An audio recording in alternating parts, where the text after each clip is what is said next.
Erica, sweetheart, the bread didn't turn out so well. Could you do something about it? What do you mean, didn't turn out well? Maybe we need a better oven, love. I've seen some great ones for sale lately. Okay, I'll discuss it with Mrs. Stacy. My name is Erica Walson, and I'm 35 years old. I work from home as a full-time Forex trader.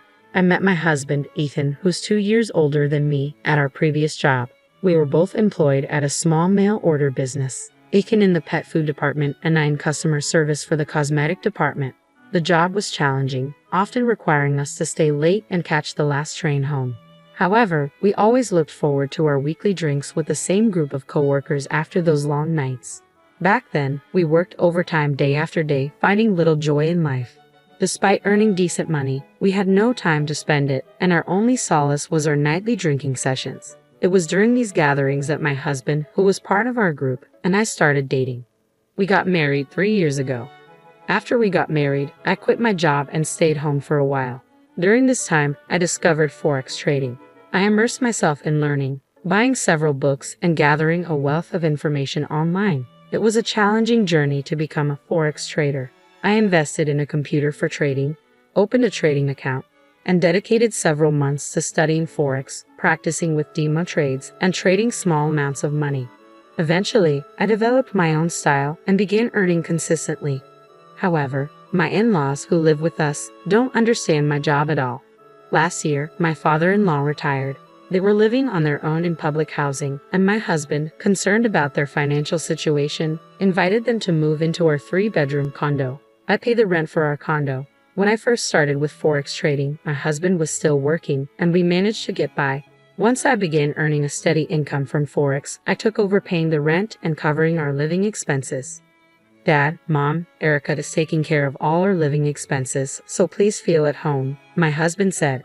Erica, thank you so much. We appreciate it, they replied. And that's how our life with my in-laws began. I don't do any household chores at all because we have a housekeeping service that handles everything. Mrs. Stacy, the woman in charge, is an excellent cook and takes care of all the other chores perfectly, which is a huge help.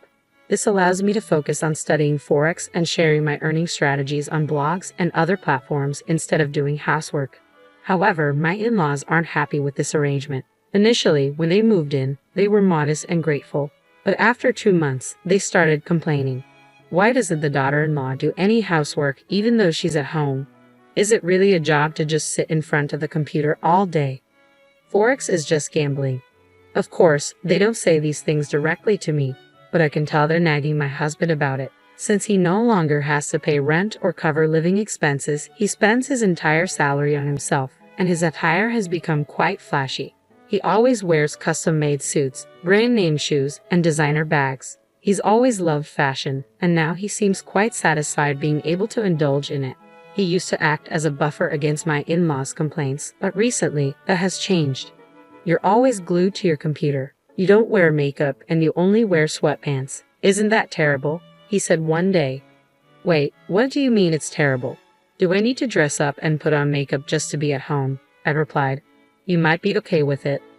But it doesn't match me, he responded. What do you mean it doesn't match you? We're at home. What does it matter? It does matter. Don't you want to look cute for me? Cute? What are you talking about? Is that really necessary? Ever since that conversation, my husband has started complaining about me along with my in-laws. One evening after dinner, as I was heading to the bathroom, I overheard a conversation coming from the living room. What's with Erica? Is she making fun of us? She always has a bad attitude. Yeah, she's making fun of us. She thinks we're poor because we lived in public housing. That's right, I feel the same way. She doesn't do anything around the house because she wants to act like she's above it all. Anyone can do Forex. Erica studied a little bit and started making $20,000 a month. I can do it too. That's right, you can do it too. She's making money from gambling that anyone can do, yet she's acting all high and mighty. I don't like it, and she's not even cute. I always wonder who she thinks she is. Even though I work from home, I always had breakfast with my husband before he left for work. He still works at the same company we used to work at, so he comes home late.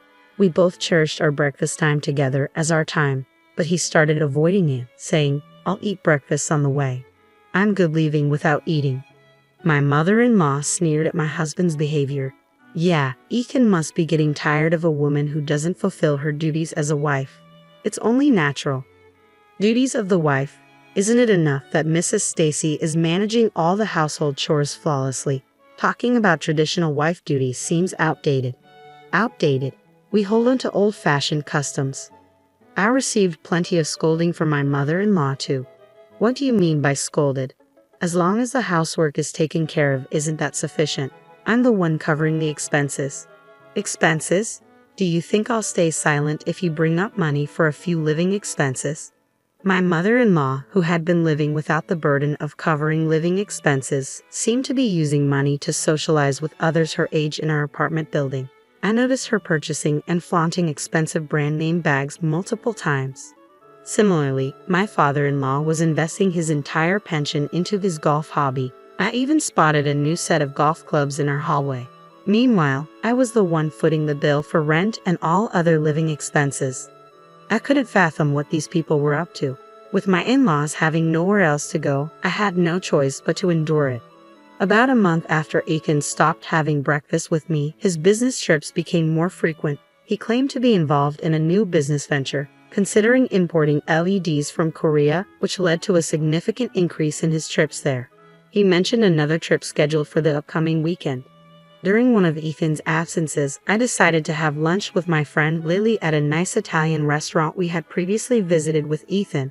However, to my surprise, I spotted him there, despite supposedly being on a business trip to Korea. Lily and I were enjoying our wine when she pointed him out, saying, "Isn't that Ethan?" I turned to see Ethan leaving the restaurant with another woman. That can't be him, can it? He's supposed to be in Korea? I muttered, bewildered. Lily tried to dismiss it, but it was undoubtedly Ethan. He appeared to be spending the weekend with another woman while claiming to be on a business trip. The woman was petite and exuded a youthful charm. She seemed to be in her early 20s, much younger than Ethan, who is 37. I recalled Ethan asking me, "Don't you want to look cute for me?" It became evident that Ethan was being unfaithful, so I decided to hire a private detective to investigate him on Monday. Additionally, I noticed an increasing number of packages addressed to my mother-in-law being delivered. "Are you buying more things, Mother?" I asked. "Do I need your permission?" she retorted. "No, that's not what I meant." It appeared that my mother-in-law had developed a penchant for online shopping, indulging in more brand name bags and accessories. With the proliferation of counterfeit products online, I wondered if she was aware of the risks. Sure enough, one day while Ethan was at work and I was in my room working, she approached me and said, "I need your opinion on something." "What is it?" I asked. "Come with me," she urged. In the living room, she had opened a package. I purchased 5 bags because they were on sale, but they appeared to be counterfeit. "You have to be cautious when shopping online, especially for branded items," I advised. Upon inspection, it was clear that the items were indeed counterfeit. I couldn't help but wonder how much she had spent on these knockoffs. "What should I do about this?" she asked me. "You should attempt to negotiate a return with the seller," I suggested. She tried contacting the seller but struggled to find their phone number. When she finally did, it turned out to be disconnected. Emailing them proved futile as well, with no response. In the end, she had paid a total of $3,000. The e-commerce website seemed legitimate at first glance, but it offered brand name bags at unrealistically low prices. Since she had paid via bank transfer, she couldn't seek recourse through her credit card company, and the site had a strict no cancellation policy. Mother, it's crucial to exercise caution when purchasing brand name items. If they're unusually inexpensive, chances are they're fake. Please consider that before making impulsive purchases solely based on price. "You're such a nag," she retorted.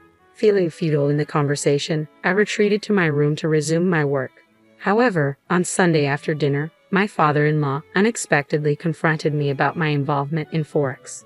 He had learned about it while golfing with his former colleagues the day before. "I've heard that Forex is a scam.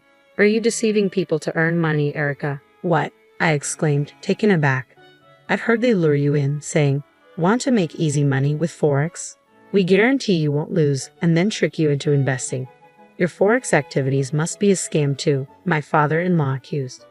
"No, I'm not persuading anyone to invest," I defended.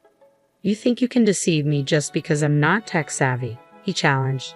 "No, I'm not trying to deceive you," I insisted. Do you think your father-in-law suspects you're engaging in fraud because you're making money so effortlessly? He pressed. It's not effortless. I've explained this to you numerous times, I countered. You're raking in all this cash with minimal effort. Naturally, it seems easy.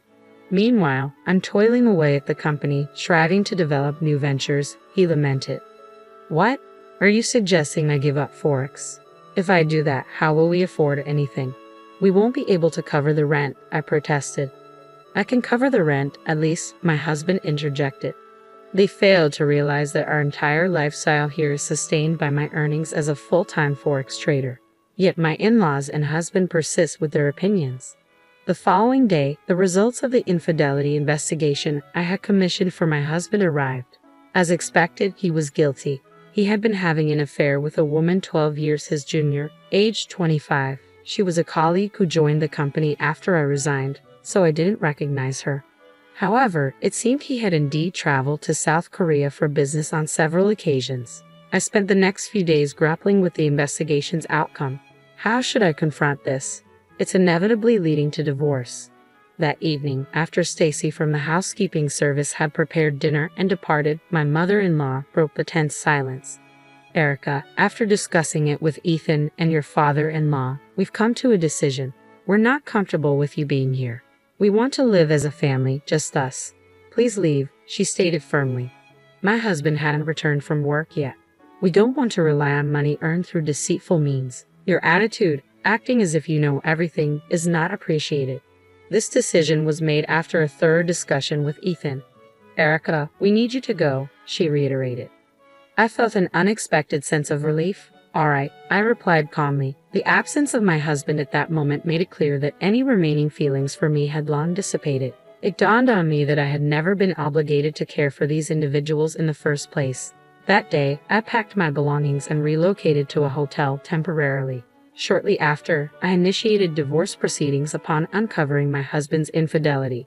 Securing alimony, I leased a cozy one-bedroom apartment suited for solo living and settled in. I transferred the lease of our original apartment to my husband's name. About 4 months later, I received a message from my ex-husband. He expressed a desire to discuss something important and requested to visit my new apartment. When he arrived, to my apprehension, he was accompanied by my former in-laws. Erica, I'm sorry. Please come back and live with us, he pleaded. Suddenly, my ex-husband broke into tears. What's wrong? What's happened? I asked, concerned. Without looking up, he choked out, we can't afford the $4,000 rent, and we're facing eviction. We have nowhere else to turn. Erica, please, we need your help. What happened exactly? According to my ex-husband, after I left the apartment, he ventured into a new business endeavor called LED Import Sales, importing specialized LED lights from a manufacturer in South Korea for use in factories and hospitals. Unfortunately, the lights turned out to be severely defective. Recipients reported that the sockets of the LED lamps were detaching, posing a danger of the bulbs falling out and rendering them unusable. Consequently, all the LEDs were returned. Despite attempts to reach out to the South Korean manufacturer, language barriers and vague contracts prevented any resolution. The venture proved to be a colossal failure, resulting in substantial losses. Eventually, he was compelled to resign. What was he even thinking? I muttered to myself. Subsequently, he decided to pursue a career as a full-time Forex trader himself, using what little savings he had left to purchase a computer and start trading.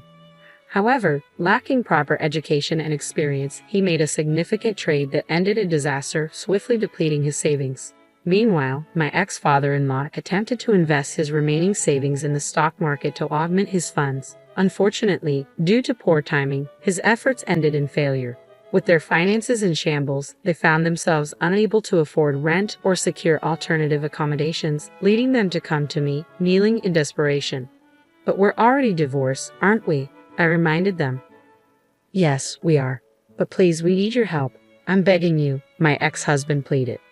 What happened to your young girlfriend? I couldn't resist asking. After I lost my job, I lost touch with her, my ex-husband admitted. Well, it's not surprising she wouldn't stick around for someone who's lost their job, I remarked. Erica, you're the only one I want now. Let's give our marriage another chance, he pleaded. That's right, Erica. We realize now that we misjudged you. We're truly sorry, my ex-in-laws chimed in earnestly. Erica, I owe you an apology too. I misunderstood Forex trading and wrongly accused you of wrongdoing. I'm sincerely sorry, my ex-husband added. I decline, I replied firmly. Erica, please reconsider. I admit my mistakes and I promise I won't betray your trust again, he implored. That's right, Erica. Ethan won't cheat again. Let's return to being a happy family of 4. I've already said no. If he persists, I will involve the authorities, I warned firmly. Despite their continued pleas, my ex-husband and former in-laws eventually left, disheartened. They truly were an unbelievable family. Following their departure, I received several more desperate calls from my ex-husband, all pleading for reconciliation. Each time, I firmly declined. I no longer cared to know what became of them. As I continued my solitary work as a trader from home, I began to feel the desire for companionship. After consulting with my friend Lily, she offered to introduce me to someone. Tomorrow, I have a meeting arranged with Lily and this individual. I'm cautiously optimistic about this new encounter.